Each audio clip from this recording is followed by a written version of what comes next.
Good morning, everyone. Thank you for joining us this morning. Before we begin, I want to extend a special welcome to Mr. Kasich Amen, and on behalf of Silverpeak, and Mr. Jim Stump, all the way from Colorado via Texas, on behalf of Cresta. And of course, Minister Parsons for joining us up front here today. Here in the room, we also have Mr. Glenn Nolan, President of the United Steelworkers, Local 9316. Welcome, sir. As we continue to work to stabilize jobs and secure the future for the Come By Chance refinery, those who work there and their families are top of mind and always have been, always will be, but especially as we move towards this Christmas season. The refinery is an important asset for Newfoundland and Labrador, for the jobs it supplies directly and indirectly to the local communities, to the region, and indeed to the entire province. Our government, under Minister Parsons' leadership, has been tirelessly advocating and thinking creatively, outside the box, to secure its long-term future. In January, to help protect the asset for future restart, we assisted in keeping the refinery in warm idle mode as the owners searched for a buyer or an investor or other creative opportunities. We did this to keep Newfoundlanders and Labradorians working. These efforts were successful and contributed to the July announcement by NARL and Cresta that have reached an agreement in principle for the purchase of the Come By Chance oil refinery. Cresta plans to rebrand and rebuild to renewable diesel and sustainable aviation fuel production, an exciting, globally competitive, desirable marketplace right now. According to Cresta, the first phase of the conversion would change the Come By Chance refinery to a facility capable of initially producing 14,000 barrels of sustainable, renewable diesel daily by about mid-2022. A second phase will seek to double the capacity of the refinery itself. Since then, we have continued to work together, and I'm pleased to announce today that a new 10-year environmental indemnity arrangement has been reached with the province, North Atlantic Refinery Partnership Limited, Silverpeak, and Cresta Fund Management. As a result, Silverpeak and Cresta Fund Management have reached their final agreement and arrangements with respect to Cresta's purchase into the Come By Chance oil refinery. An exciting day indeed. I'll speak briefly, if you'll allow me, just to the indemnity piece before I turn things over to Silverpeak to speak to the project itself. This new 10-year environmental indemnity will replace the existing indemnity, which is set to expire in November 2024. The caveat to this arrangement: this new indemnity includes a cap on liability for the province. This is something that didn't exist before and is important for us moving forward. This new arrangement will require Come By Chance refinery site to maintain employment levels of no less than 200 full-time equivalents of paid 12-month work period. It also requires that fuel supply to the island portion of the province be maintained, as well to the operations of the refinery. Cresta has made its plans for the refinery clear: to convert the facility to renewable diesel and sustainable aviation fuel production. Again, an exciting product as we move forward into the green transition. This is a positive step as the province itself looks to transition into a greener economy. It's wonderful news for the province and ensures a bright future for the refinery and its workers. I understand that construction has already begun to convert the facility, and there are over 400 full-time workers at that site right now. I once again need to thank Minister Parsons and his team, who have done much of the heavy lifting on this file. I know how hard the minister has worked, and I'm always personally grateful for his advice, his counsel, and his action, frankly, on this file and many others. So thank you, sir. I'll now turn things over to Mr. Kasich Amen for more details on behalf of Silverpeak. Thank you. Good morning, everybody. Welcome. Thank you, Premier Furey and Minister Parsons, for your support over the last 18 months. It's been a challenging period for a lot of our employees, and you've been instrumental in helping us sustain the refinery during the last 18 months, which has allowed us to get to the point where we are sitting here at this table, announcing the closing of this transaction. Actually, late last night, we closed on the transaction with Cresta. I think it was something like 11 p.m. Newfoundland time when we actually closed. So the transaction is done, and I'm very excited at this point to stand in front of you to say that we now have an exciting future in front of us in producing renewable diesel and it's a sustainable aviation fuel. I'd also like to thank Minister Seamus O'Regan and MP Churns Rogers, who have provided invaluable support at the federal level to help bring this vision to life.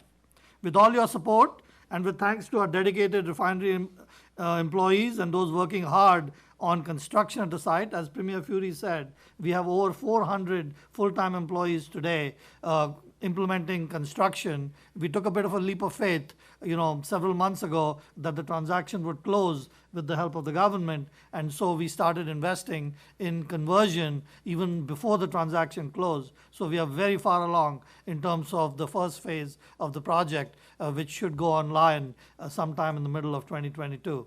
The first phase of the project will have roughly 400 million of capital that will be used to implement the first phase, and then the second phase of the project, which, as Premier Furey said, will double the capacity of the refinery, will probably require several $100 million more in addition to the 400 million that we expect will go into the refinery in the first phase.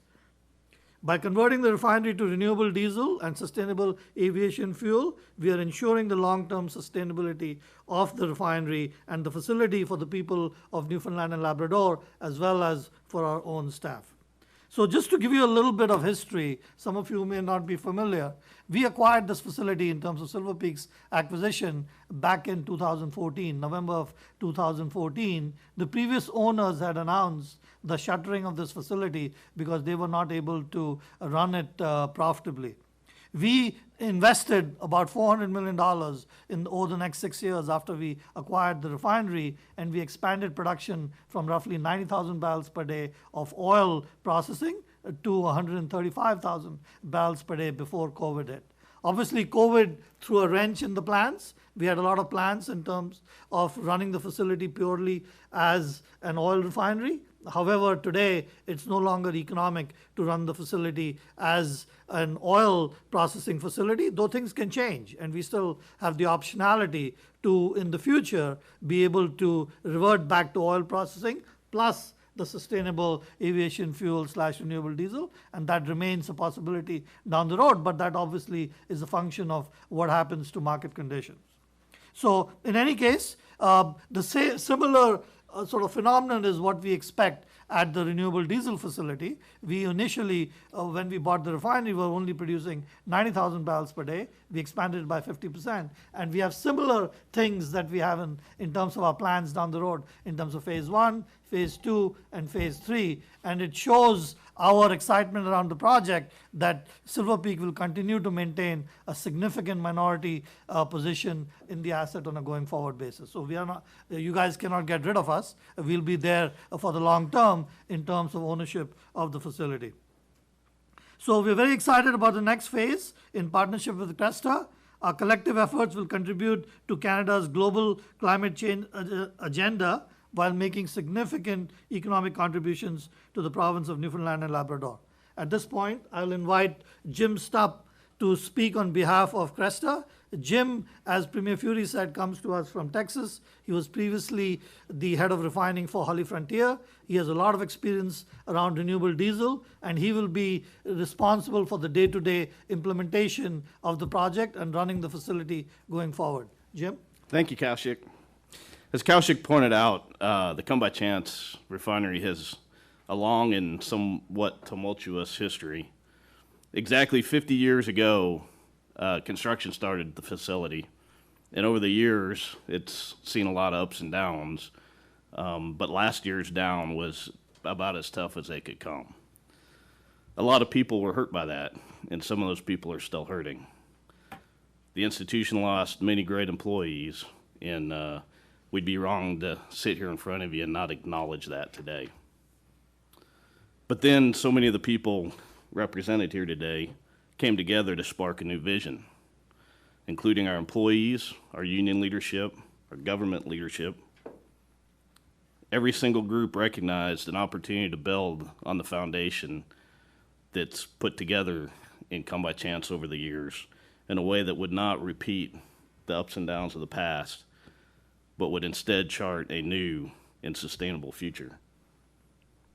The world that existed when the plant was built has changed a lot.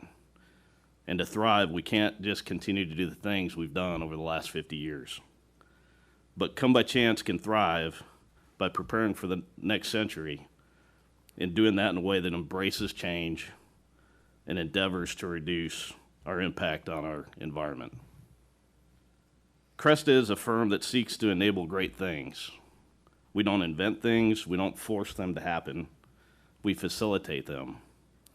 All Cresta can be is a catalyst, and while catalysts are important to operate our plant in the future, and catalysts are important to cause the metamorphosis that has taken place today at the plant, but those changes don't occur without a whole lot of work from a whole lot of people. Today, in partnership with all the stakeholders represented here, we are launching a new venture at Come By Chance to honor the climate change endeavors and the uniqueness of our facility. We're going to rename our company to Braya Renewable Fuels after a rare and beautiful Newfoundland flower. Cresta will convert the refinery into renewable diesel and sustainable aviation fuel with initial production capacity at 14,000 barrels per day and a planned in-service date of mid-2022. The Come By Chance refinery is strategically located with world-class logistics assets to source global feedstocks and to sell renewable products throughout Canada, the United States, and Europe. With an excellent portfolio of refining equipment, Braya is also poised to grow and adapt alongside increasing North American refinery renewable fuel demand by making further modifications to the facility, such as expanding capacity, producing green hydrogen, and creating more flexibility for different feedstocks as they become available. We know that the Come By Chance refinery's greatest strength is its hardworking, highly skilled, and dedicated employees, and we want to thank you today for your loyalty. We are proud to help continue the refinery's long history of safe and environmentally conscious operations in cooperation with the Newfoundland and Labrador government, supported by a strong working relationship with the refinery's unions and employees and local suppliers and contractors. With these ingredients, the Come By Chance refinery will become one of the world's premier renewable fuels facilities and will provide jobs and income to Newfoundland and Labrador for years to come. Minister Parsons, thank you for welcoming us to Newfoundland, and I'll turn it over to you to conclude. Thank you so much. Good morning, everyone. Thank you, Premier. Thank you, Mr. Amin. Thank you, Mr. Stump, for being here for what is an exciting day. And it's nice to see a room full of people, something that's still trying to get used to. This is a very exciting day, but I'm going to start off just by saying that I am compartmentalizing a bit in the sense that I'm still dealing with situation back on the southwest coast. So we need to continue on with the work of the province, the work of government, which is why we're very excited to be here. But I'm thinking about everybody back on the southwest coast. Hopefully we'll have more updates soon on that situation. But thankfully, a lot of hard work by a lot of people has gotten us to a point where everybody is safe, everybody is moving forward in the right direction. So I just want to put that out there. This today is news that we have been waiting for, all of us, for some time. We know that the past 20 months have been difficult for everyone, especially those that work at Come By Chance and their families. And I don't mind saying that literally every single day since the Premier and I have been in our new chairs, this has been an issue. It goes beyond that, back to March. But this issue has been there every single day. So to be able to be here today, and I'm looking down at the union, I'm looking just at all the partners, all the people that made this work, this is an excellent day. And we certainly worked hard to make it happen. As the Premier noted in January, we assisted in keeping the refinery in warm idle as the owners worked to find a buyer or investor. We knew at that time that this would mean a quicker restart and would mean work sooner for those at the refinery. We've worked very closely with the union to ensure jobs remained in place so families could have one less thing to worry about. This new indemnity helps secure the future of the refinery and continued employment. I can say that over the past months, over the past year, that I have worked extremely closely with Glenn Nolan, with the union. And he's here today, and I appreciate that. We have worked so hard, and he's done an excellent job of keeping me in the loop on his members, on how important this has been to them. So I thank you and your team for being here today, because that has never been far from our mind about the people that have relied on this and the communities. This agreement affects more than just those workers or those on site. It's had an impact on communities, whether it's Come By Chance, Arnold's Cove, Sunnyside, you name it. And we've certainly had a lot of conversations over the number of months about just how big an impact this has been on the area and on the province. I want to thank everybody for the past 20 months for your commitment in finding a future for this refinery, and today we see the next steps. To know that there are roughly 400 people on site right now working, especially as that holiday season gets closer, it's encouraging, and it means a lot. This agreement supports the Cresta Renewable Aviation Fuel and Diesel project, and this conversion is extremely positive news. We are trying our best as a province to move forward to a greener economy, and this is one of those steps in that right direction. This has significant opportunity. We have significant opportunity in renewable energy, and this is a part of economic development for our province, environmental progress for our province. So on that note, I want to thank everybody that's here today, everybody that is tuning in for what is truly a good news announcement for this province. And on that note, we will take questions from the media. Thank you, Minister. Hello, everyone. My name is Eric Humber. I'm the moderator for today's media conference. We have 8 reporters registered for today's event. You'll have the opportunity to ask one question and one follow-up. We will then proceed with additional rounds of single questions until 10:40. For those on the teleconference, please keep your phone muted until called upon. Up first is Mike Connors with NTV. Please approach the microphone. Hi, gentlemen. You've talked about helping Canada's climate change commitments. Can you say, will this conversion reduce emissions at the refinery, and by how much? You want to take that, Jim? Yeah, you bet. The emissions from the refinery will be much lower as a renewable diesel facility than they were as a refinery, mainly because there's fewer pieces of equipment operating to produce the diesel for now, and also because the contaminants that come in with crude oil, and specifically sulfur and nitrogen, don't exist to much extent at all in our renewable feedstock. So not having to process and deal with sulfur and nitrogen compounds that cause SOx and NOx emissions and things like that, that in itself reduces pollution from the refinery quite substantially. And Premier, you're continuing on with the environmental indemnity. Why should taxpayers continue to be on the hook for environmental liabilities at the refinery? Well, I think, we're already on the hook for the indemnity that exists there, and we're extending it, but before, taxpayers should be happy that now we have a cap on this. Before, there was no cap. And we're not putting direct cash in this, so everybody knows this is an indemnity that has an upside protection on it, even if these guys become more profitable, and we hope and pray that they do. Of course, the indemnity lessens. So this is, we're just extending an indemnity that was already there, but in addition to that, we're putting a cap on it. So I think this is a good deal for them, it's a good deal for us, and it's a good deal for the environment. Thank you. Next question goes to Brian Callahan, VOCM News.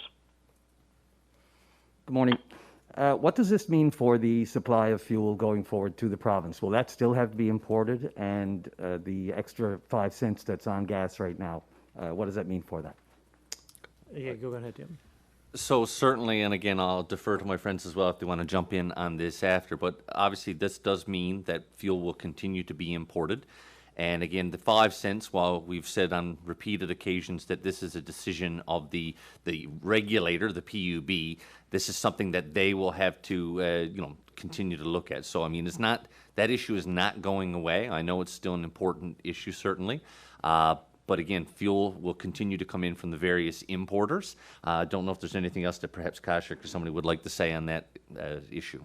Okay, so if I could add to what Minister Parsons said, previously when the refinery was processing crude oil, all the fuel that was supplied to the province came from local production.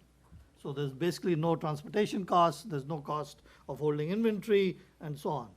Now that we have to import 100% of the fuel, it is far more challenging because we have to bring it in. I remember one recent cargo we brought in all the way from Russia. That was the most cost-effective way for us to supply the province. We have to hold inventory now just for local supply.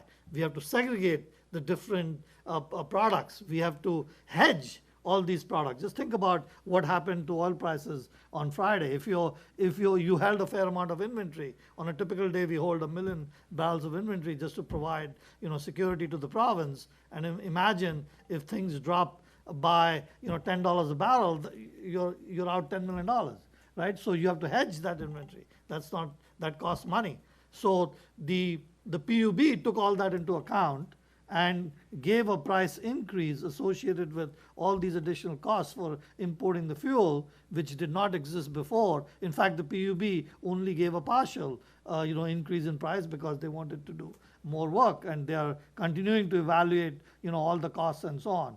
So I cannot predict how things will evolve in the future, but this is just a reflection of the additional cost of importing, inventory, financing, and hedging all these products which previously did not exist, because previously you could just take stuff from the refinery. So I don't know if I answered your question. Thank you. And just with regard to the jobs and the work that's ongoing on site right now, you mentioned the 400 jobs right now. Is it not true, though, that it will be half of that going forward? That would be the maximum. 200 is the maximum employable full-time year-round jobs going forward? That's for phase one and minimum, so. Yeah, so if I could address that, and I'll let Jim, talk about that as well.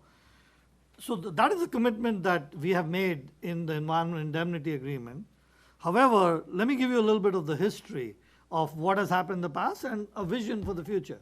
So when we acquired the refinery back in 2014, the refinery was running at 90,000 barrels per day. As we got our hands into the facility, we identified projects by which we could increase capacity here, we could increase something here, we could add a unit here, we could add a unit there. And the big advantage that we had over the large oil companies is that we are very flexible. We can make decisions very quickly and cost efficiently. And so over the course of the next 6 years, we expanded production by 50%. We went from 90,000 barrels per day average production under KNOC ownership to 135,000 barrels per day just before COVID hit.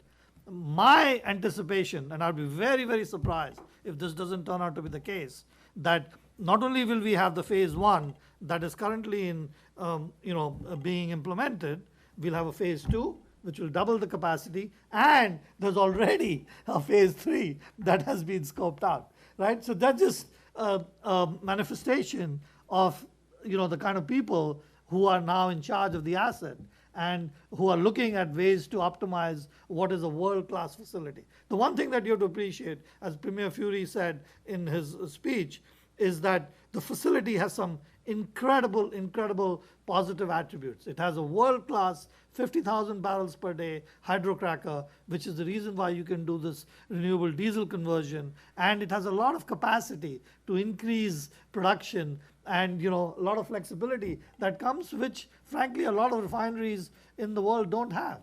And it has a deep water port. It is in the middle of a lot of shipping lines. It has a very highly skilled workforce. So the initial plan for conversion to renewable diesel was all created by the refinery's own employees. Can you imagine that? Even though it's completely new. And then eventually when we brought in Cresta, they added stuff to it. But that just goes to show you the value of the asset in terms of the people, in terms of the facility. So I would be shocked if 5 years from now, 3 years from now, whatever, take some horizon that we are sitting across this table and we are still looking at some 14,000, 30,000 barrels per day project, which is what today's plans have. I'd be willing to take a big bet with with the government ministers here with a nice bottle of wine. No, we're not going to all right. No, yeah, win-win. That's a win-win for you, Cash. If I could jump in on that, just I think some context is important too. So number one, it's not maximum, it's minimum. That is there and comes with it, same as what we had before. But when you face the last, I'm going to say 16 months, because that's when I've been really intimately dealing with it. A good portion of those months, we were looking at 0 workers, and that's what we had. We had very, very, very little going on. So now knowing that we have a viable, sustainable operation, and in fact, I believe most of the union membership is either working or had an opportunity to get called back to work. And knowing that we have an outfit now where we're going to see, a couple hundred, and hopefully more. Like you say, we hope for the best, but we have these minimums in place just in terms of the contracting side or contractual side. But this is a good day, because there's many days where we faced some pretty tough, dire times. And so today, to be talking about everybody that's working, it's a pretty positive change. Thank you. The next question comes from Terry Roberts with CBC. This is all pretty new to this province, so I'm inviting you to make a stump speech, Mr. Jim Stump. I already did.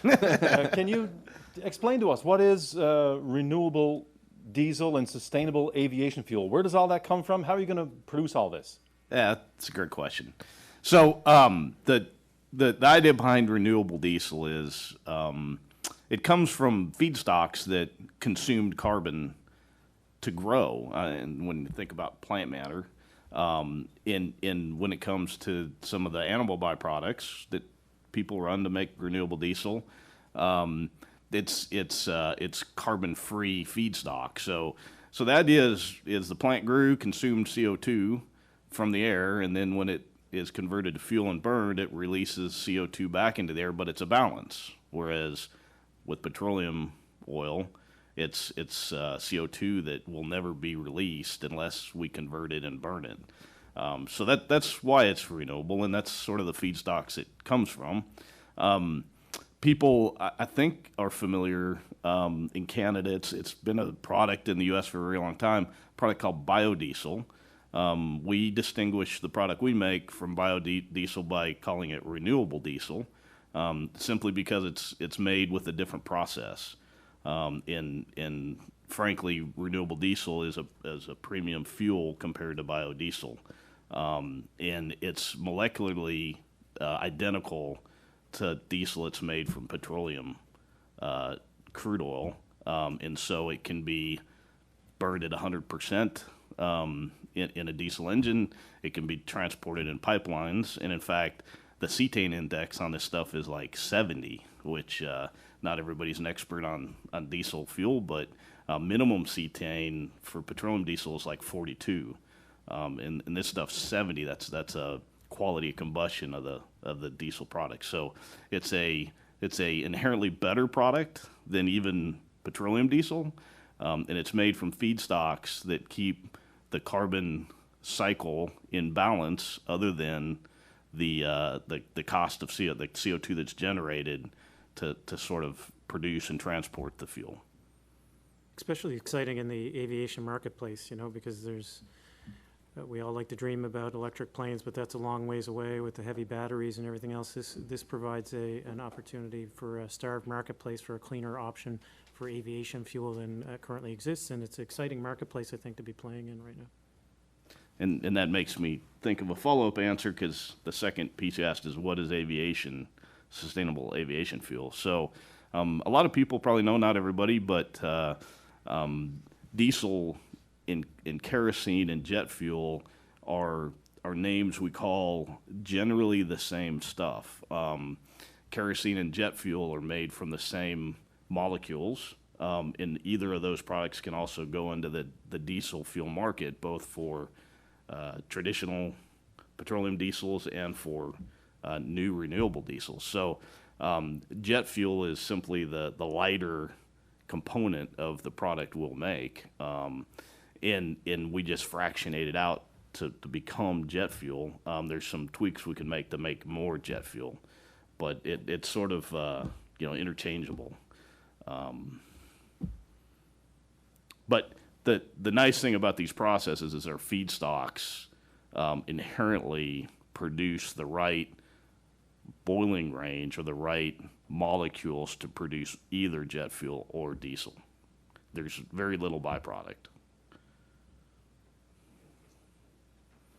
So where do you get the feedstock? Are you going to be waiting outside Chester's Fish and Chips for their fry oil, or? Well, a little bit maybe. No, it's a good question. So there's all kinds of feedstocks available throughout the world to make diesel out of. Used cooking oil is one of them, and that's been around for a long time. Used cooking oil is a very good feedstock, and hopefully we can source some of that. A lot of the vegetable products today, soybean oil is a big one. We're still waiting for the EPA to approve the pathway on canola oil. And as things progress, we'll see more and more feedstocks become available, mainly because there's regulatory bodies that need to figure out this carbon pathway to convert certain feedstocks to products. But any matter of animal byproducts, tallow, chicken grease, corn oil, distiller's corn oil made from byproduct of ethanol production is a good feedstock for making renewable diesel and aviation fuel. The nice thing about Come By Chance is we're on the water. We can get feedstocks from anywhere in the world, and we will probably be buying feedstocks from many places throughout the world. Thank you. We now go to Alex Bill with all Newfoundland and Labrador. Hi. Prior to the shutdown, the refinery had 3 big capital projects sort of in the works. All 3 of those went through the environmental assessment process. But the work on the conversion is underway today. Is that not subject to environmental assessment? So, you want to talk about that, Jim, or you want me to? Go for it. I'll follow up if you need me to. The reason why I'll address it is because there's some history here. As Jim talked about in his preamble, renewable diesel production and the processing is inherently, from an environmental perspective, a lot less damaging compared to processing crude oil. So work was done with the environmental ministry to see if a new environmental assessment would be required to process the feedstocks that will be processed in the first phase.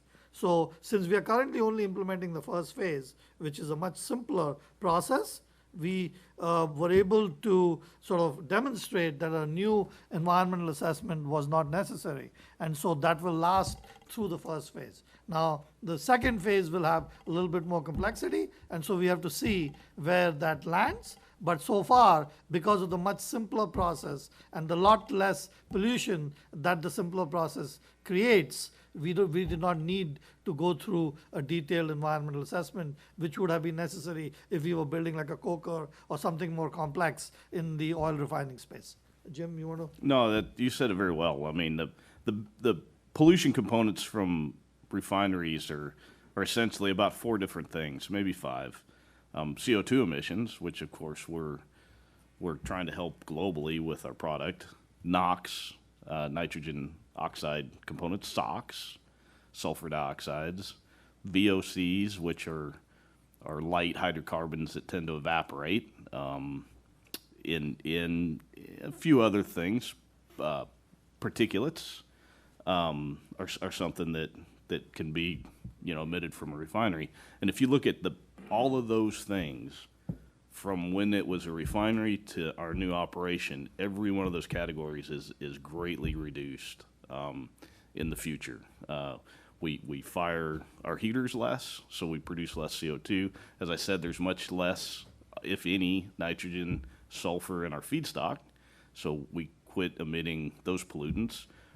We make a small amount of gasoline boiling range material called naphtha, much less than we made in the past, and we make no liquid propane or light ends, and so our VOC emissions reduce very substantially.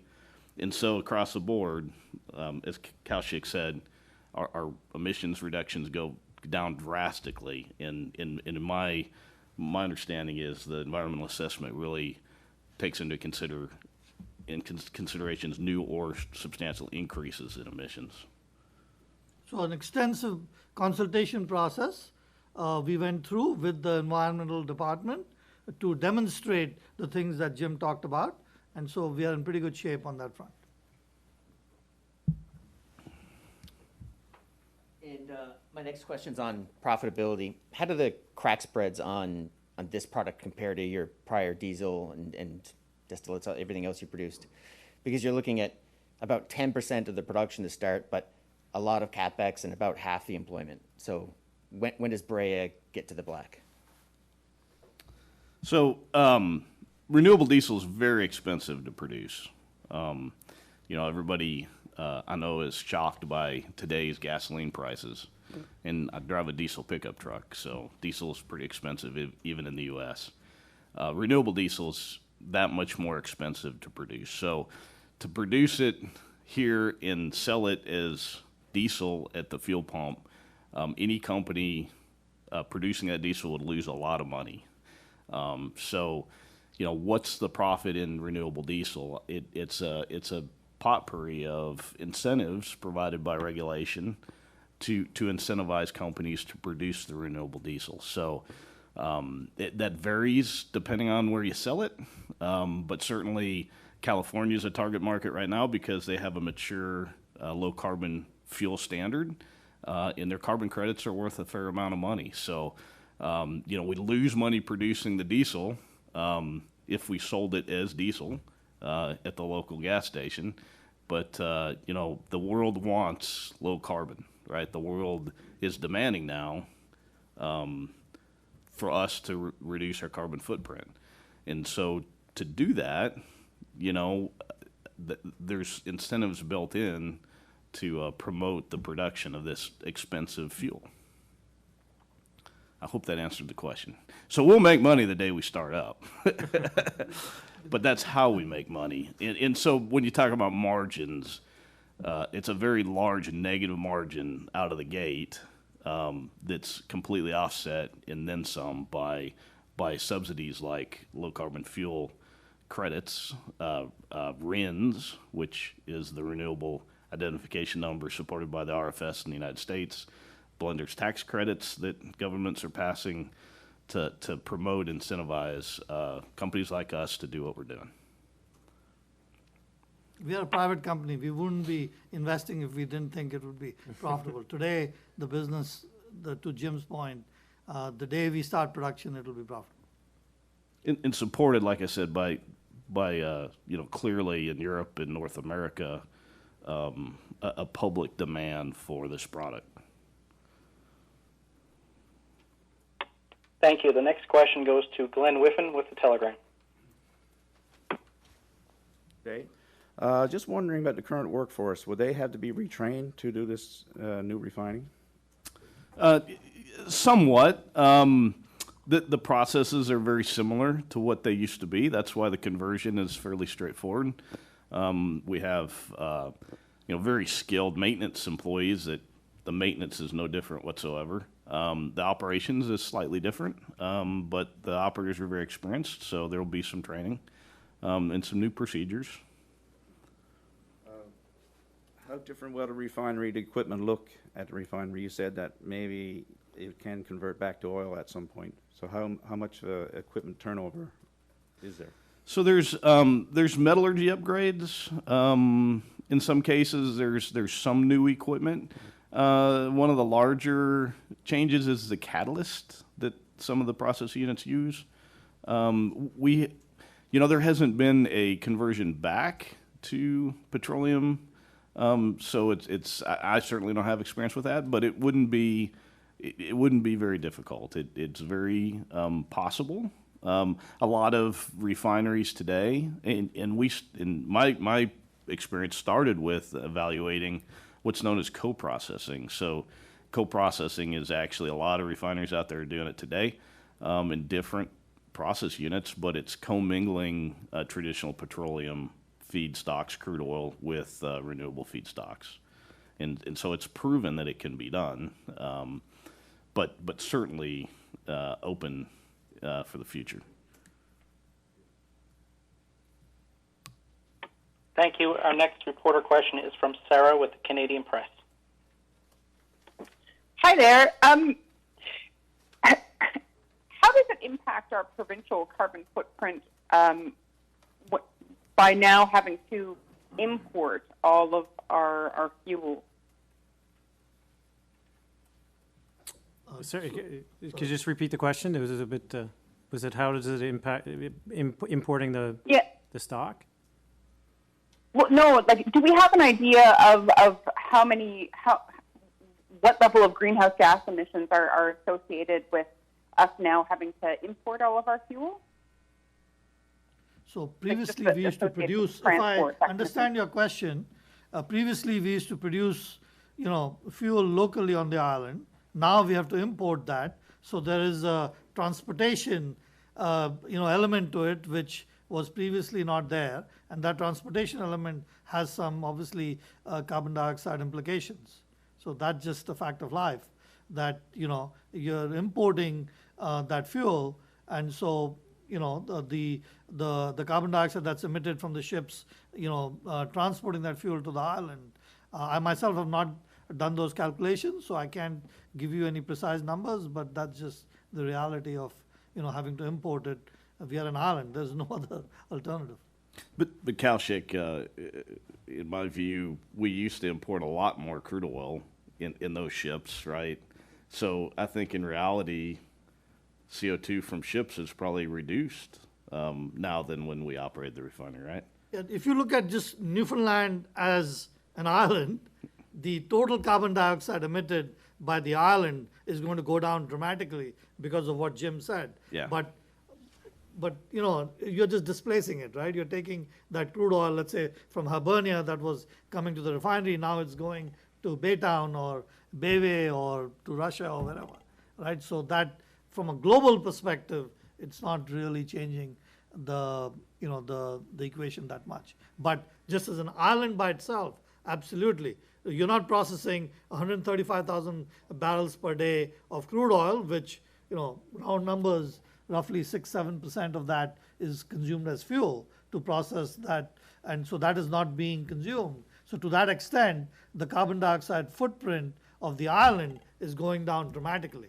The renewable diesel production itself, a large portion of that is an exothermic reaction.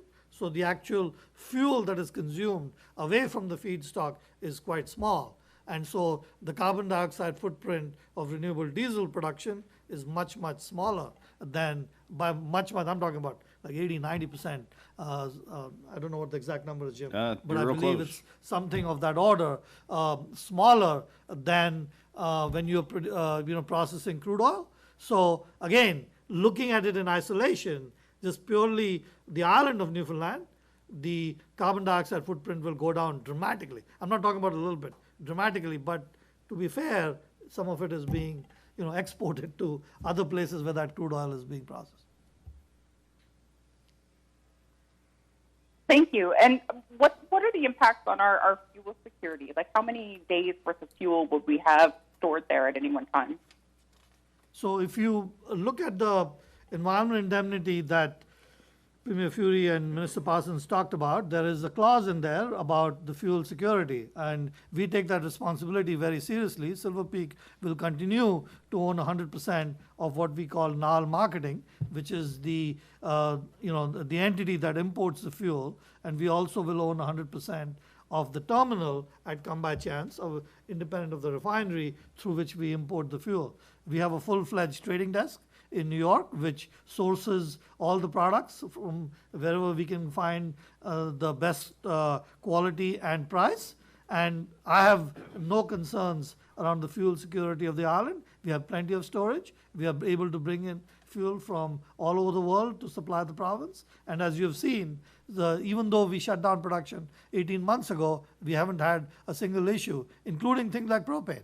Right? I mean, we are very proactive around making sure that there's adequate inventory at all times, including in the winter time, like December, January, when you have, more difficult shipping conditions. And so that's not something that I'm overly concerned about. Obviously, as an island, you have to be proactive. You have to make sure that you are focused on that fuel security. And this is where the government is extremely helpful in, when there are issues, we lean on the government to help us find solutions. So, for example, Minister Parsons talked about the, issues around what's happening in terms of the weather in the southwest part of the province, and we were proactive around it.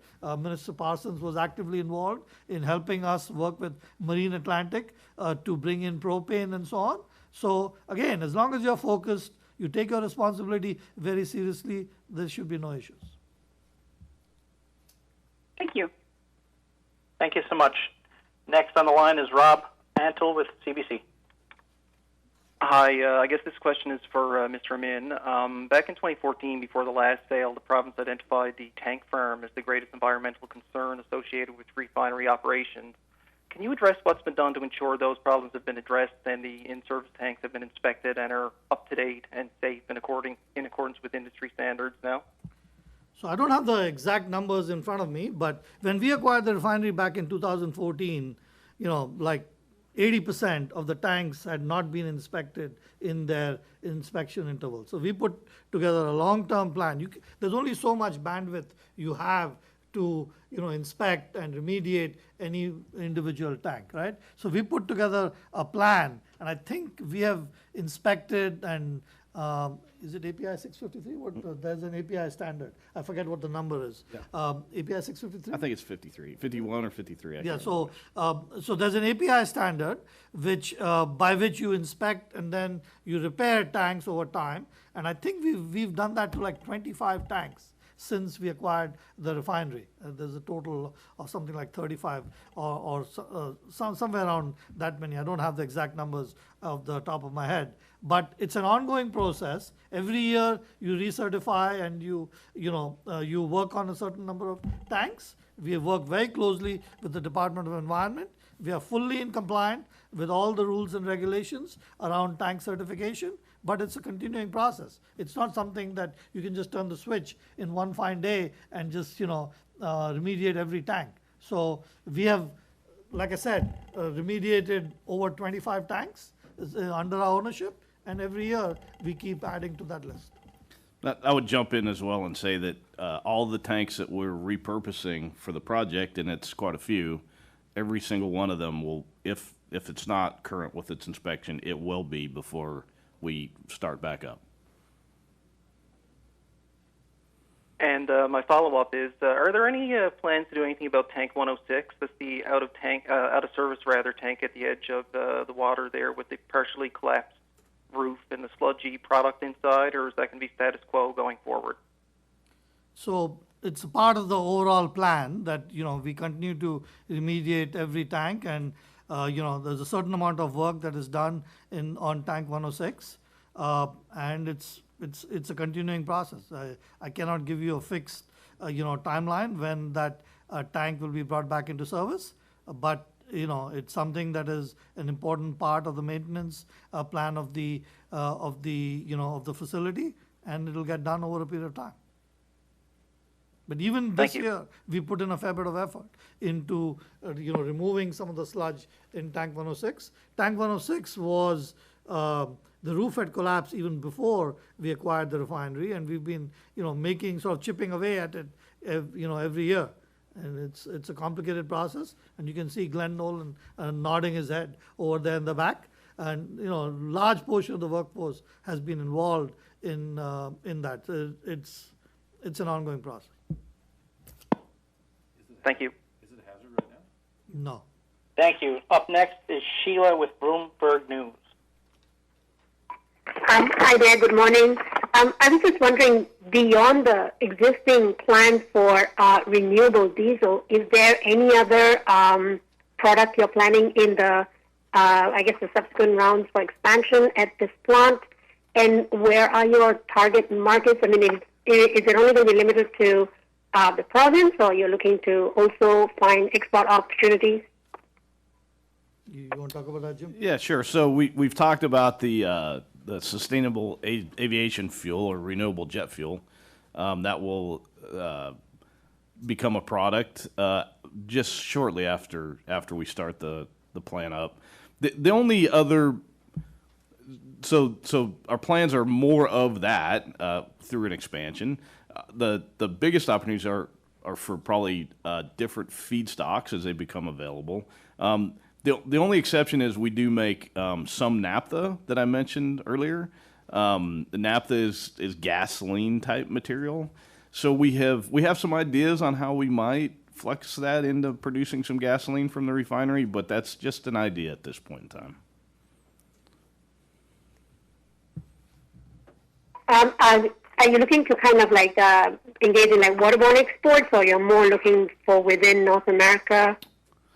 So, as I spoke before to the economics of renewable diesel and sustainable jet,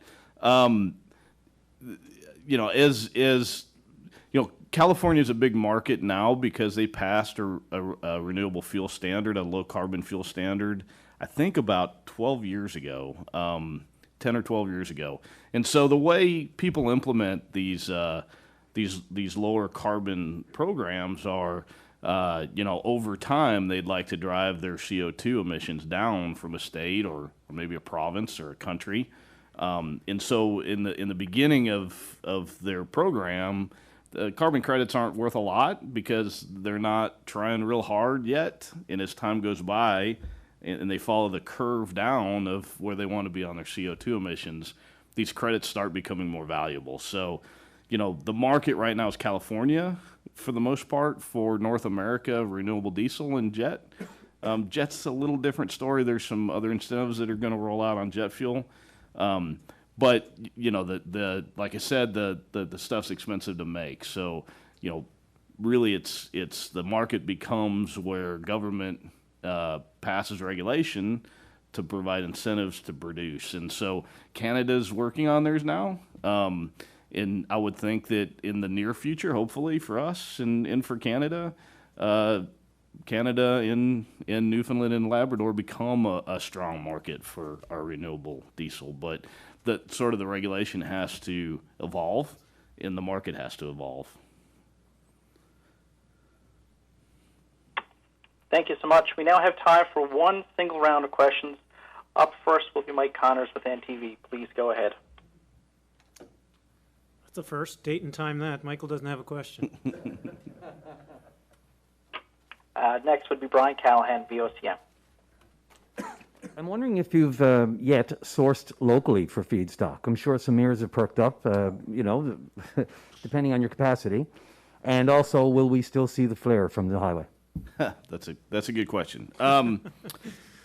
The local feedstocks, I'm not sure. I'm not a particular commercial guy. I'm more of an operations person. But canola is something we're excited about. And as I said before, it's a little complex. But for a feedstock to become economic for us, the carbon pathway has to be established. And the EPA in the U.S.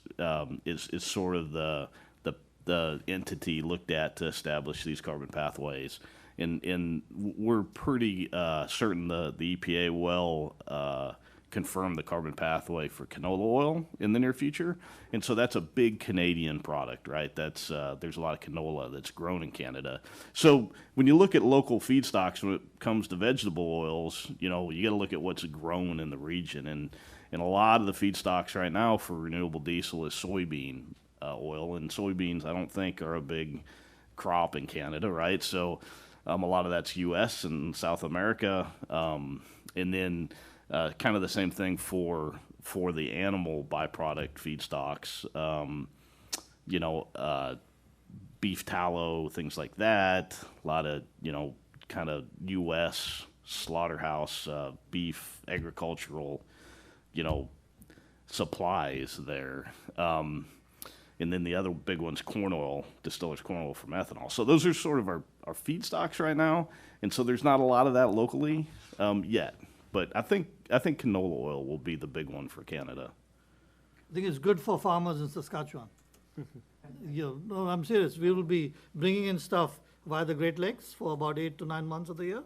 Obviously, in some of the tough winter months you cannot. But locally, we found when we were doing the business plan that, when I say locally, I mean on the island of Newfoundland, there just isn't, we have only 500,000 people. There just isn't, there's no real, veg oil type of farming in Newfoundland. So there really isn't much. There is a little bit of fish oil and so on, but that won't even provide enough feedstock for 1 day of production. So unfortunately, there's no local supply, but there will be Canadian supply. It'll coming through via the Great Lakes, mostly from Saskatchewan. And the flare? Oh, I forgot about the flare. I would expect that the flare could be visible from time to time, but again, there's not as many pieces of equipment operating in the plant. It's a smaller footprint, so I think that will be less of an issue than perhaps it's been in the past. I don't think he's concerned about the issue. The flare is a sign of economic vitality There you go. that Oh. people like to look at when they. Well, when I see it, I see money going up in smoke, so I complain about it when I see it. You think of it in a different context. Yeah, that's right. Yeah, it will be a lot smaller. Thank you. Up next for a single question is Terry Roberts. I know your argument is it's access to port and location, but it's a 50-year-old plant in Placentia Bay. Your markets are elsewhere. Why can't you just build this thing in California? What's the attraction to Come By Chance? Yeah, you want to talk about that? Sure, I will. So 50-year-old refinery is pretty new. I've seen a lot of refineries. I've been in a lot of refineries. The refinery in Come By Chance is not old. It's in very good condition. It was well built. It's a solid base. Other refineries have equipment that's still in service that's almost 100 years old. So the stuff lasts a long time. So I'm not concerned at all about the age and the value of the refinery. The shape it's in wonderful shape. One of the big benefits of the Come By Chance refinery is this hydrocracker that Kaushik mentioned. A hydrocracker is a higher pressure hydroprocessing unit. It uses hydrogen and catalyst used to convert grease, what we call gas oil, but it's grease, to gasoline and diesel. In that particular process unit is an easy conversion and kind of ready-made to produce these renewable fuels. So, there's not a lot of hydrocrackers sitting around idle. In fact, I know of one in the entire North America right now. There might be one in California that's actually being revamped as we speak. But the assets are very valuable. The water, being on the water and the port and the logistics is valuable to us as well. Also, it's tough to do business in California. It's a whole lot tougher than it is in Canada or Newfoundland. And, I think permitting is very challenging in the state, which is pretty fascinating, right? California wants the product, but it's hard to get the permit to build the facility to make the product in California. There are a couple of refineries converting in California. That's been in the news. I'm not sure what the status is there. Don't underestimate the value of a business-friendly, focused government that we have in Newfoundland, which really works hand in hand with industry and investors to make good things happen. That is not the case in California. That is not the case in my home state of New York. We have that in Newfoundland, which is why we keep investing the capital that we have. The fact that we are sitting across the table with Premier Furey and Minister Parsons, who are intimately involved in helping us make this project come to fruition, speaks volumes in terms of the answer to your question. Also, if we were to try and build this in the US, this would cost over $2 billion. Here, we can create that conversion for, let's say first phase, less than 500 million. Right? So the combination of a government that is very proactive, combined with a much lower cost, and the location actually here, in terms of ability to access Europe, East Coast of the United States, as well as California, is actually critical to why this makes sense. In fact, I'll tell you the last bit, the idea for renewable diesel actually came from the government. It didn't come from us, believe it or not. So Minister Parsons' department, his staff put us in touch with Invest Canada.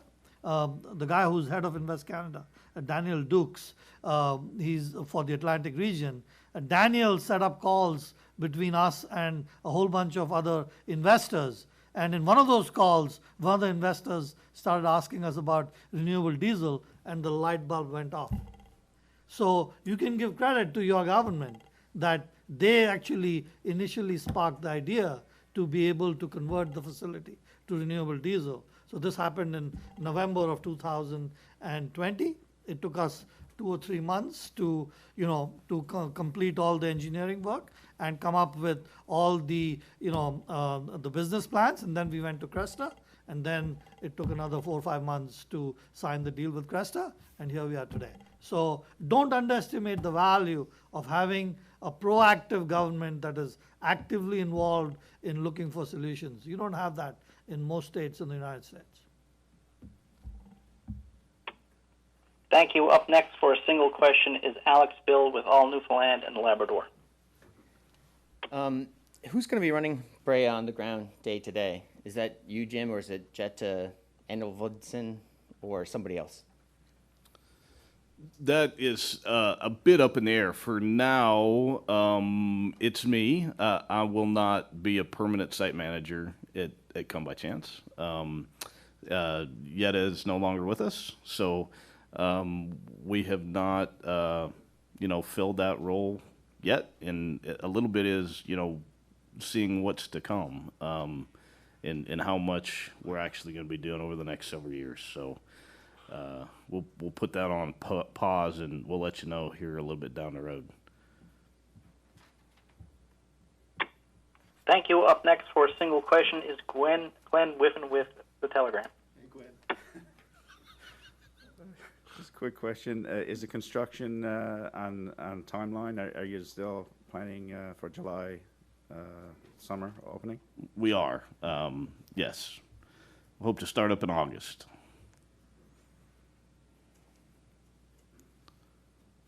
Again, this is to what I said earlier about partnership with the government. We made the bet even before the transaction closed. The transaction only closed last night, as I mentioned.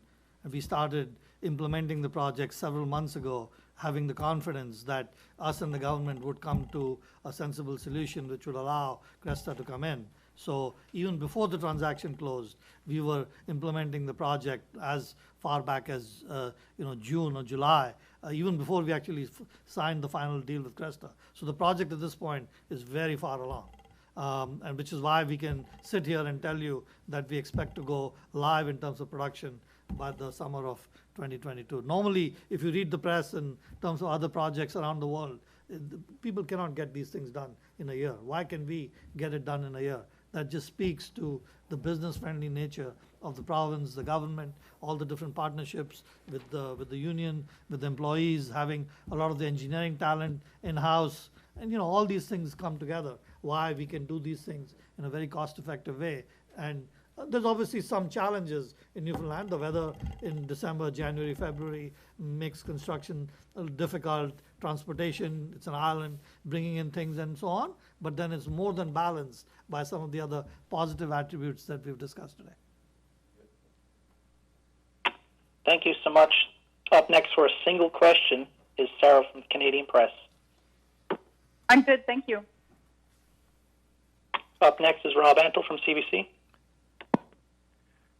Hi, I guess this question is for Mr. Min and Mr. Stump. As part of this deal, the people of Newfoundland and Labrador obviously are accepting responsibility for up to $180 million in potential pre-existing environmental liabilities.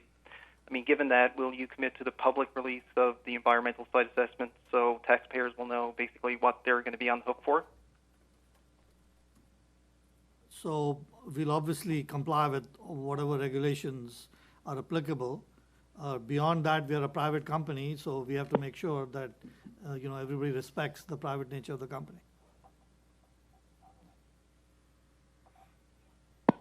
Well, Rob, I think it's worth pointing out, because I didn't before, The previous public accounts was up to 269 million, I think, Mm-hmm. right? So this is a good position for the government to be in with a cap at 180 compared to what public accounts would estimate to be 269 at a maximum, plus the upside protection when they become more profitable. But of course, it is still a private commercial business, as Amina said. Thank you, Premier. Sheila, do you have a final question? No, I'm good for now. Thank you.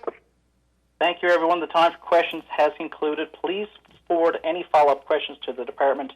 Thank you for participating in today's availability.